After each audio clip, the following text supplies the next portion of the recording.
So recreational water quality affects a lot of people, and I'm talking a lot. In the United States, we have people that go to swimming beaches and pools on the regular. Around the world, same thing is true. People go to the water. It's just in our nature. It's a great recreational activity. It's one of my photos from just east of Cincinnati. 4th of July weekend, the beach is packed, even at our lakes.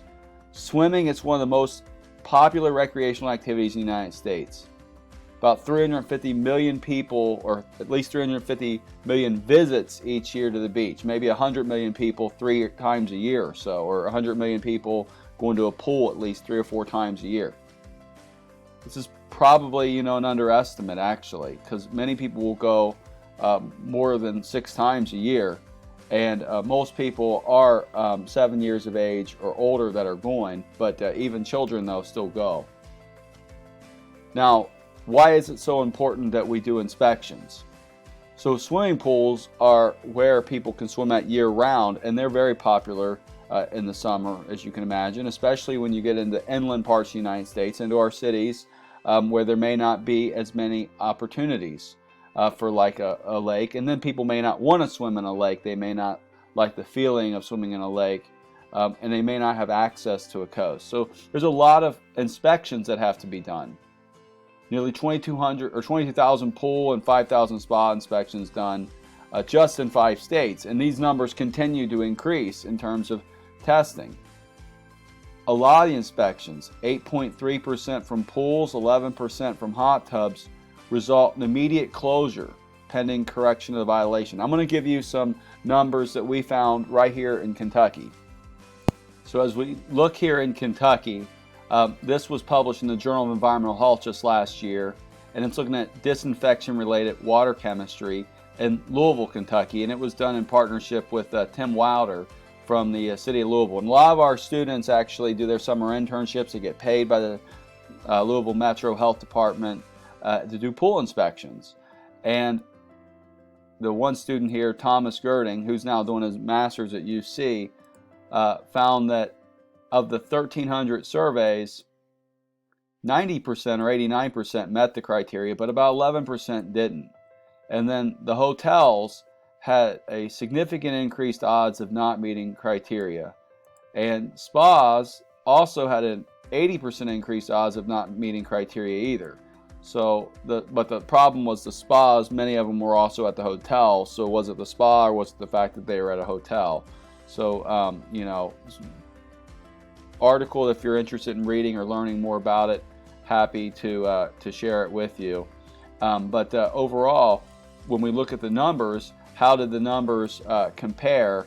And with regards to the numbers, we see that they relate pretty closely to the 8% of pools being closed, 11% of spas being closed. So it's important that we do these inspections, because if they weren't getting done, it's hard to say what would happen. These data are a little bit dated, but they haven't really changed that much. Many of the people, when they get sick from swimming at a swimming pool, the majority of them are from this chlorine-resistant bug called Cryptosporidium.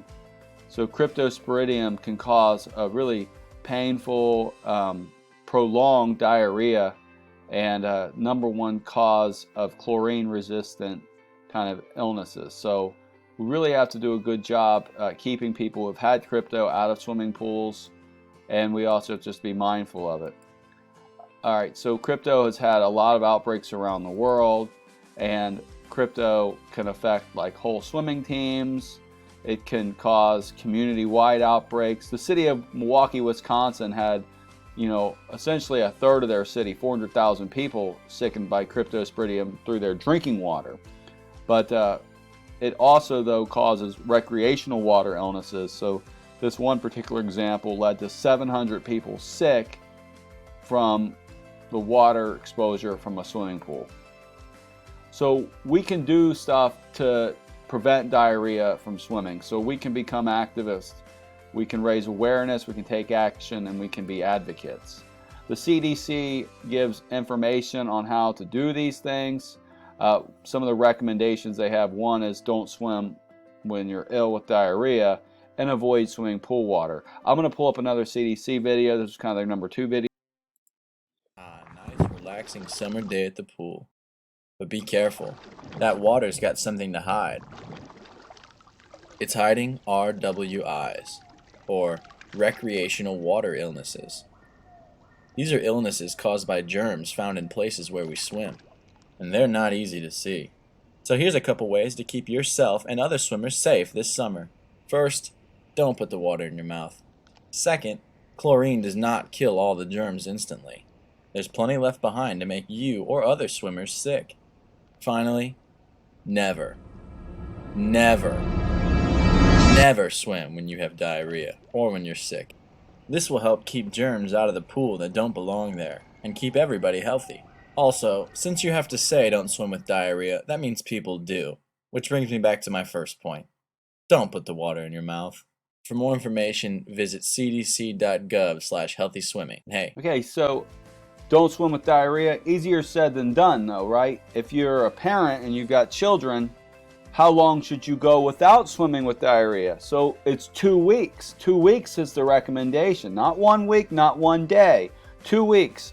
If you got kids, that seems like an eternity, especially when they've been home all summer, there's nothing to do. It's been 10 days and they haven't been able to go swimming. So this is tough for some parents especially, or for kids to follow, and probably even for some adults. So some other things you can do, though, to help prevent the spread of recreational water illnesses is also you can check the pool water yourself. You can buy test strips. We did some simple tests in class. You can see if they've got a pool operator. They should.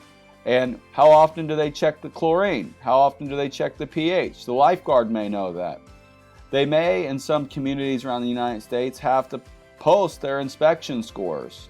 And you can ask the operators if they have ever completed the specialized training in pool operation. You can be an advocate. So for your community pool, or if you're in an area where you are a member of a pool club or something like that, or your rec center, can they add other treatment steps? How often do they hyperchlorinate to keep their pool clean? Also, you can promote healthy pools by just learning and sharing more information.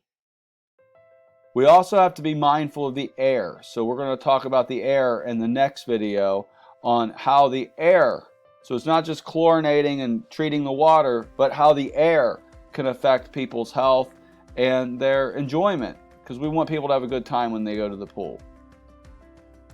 So before we close this video, we need to do a quick review. So let's review the questions that were covered in this last section. What % of pool inspections result in immediate closure?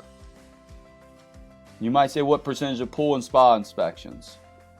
So we're looking at about 8 or 9% of pool inspections getting closed, and maybe about 11% or so of hot tubs and spas having immediate closure. All right, what's the #1 outbreak responsible for illness in what we call treated recreational waters? So when we've added chlorine and we still get people sick, what's the #1 culprit for the outbreaks? The one sickened 700 people from one swimming associated outbreak. So what's that bug called? So it's Cryptosporidium. Cryptosporidium. It actually lives in the crypt cells of the gut. That's where it kind of gets its name. All right, what are the 3 A's of the recreational water illness prevention? So we have action, advocacy, and awareness. And then how long should we wait after diarrhea subsides before a person should go swimming according to the Centers for Disease Control and Prevention? Is it like a day, a week, 2 weeks, a month, 3 weeks? So the best answer would be 2 weeks according to the CDC. So we're going to get into the next review items in the upcoming video.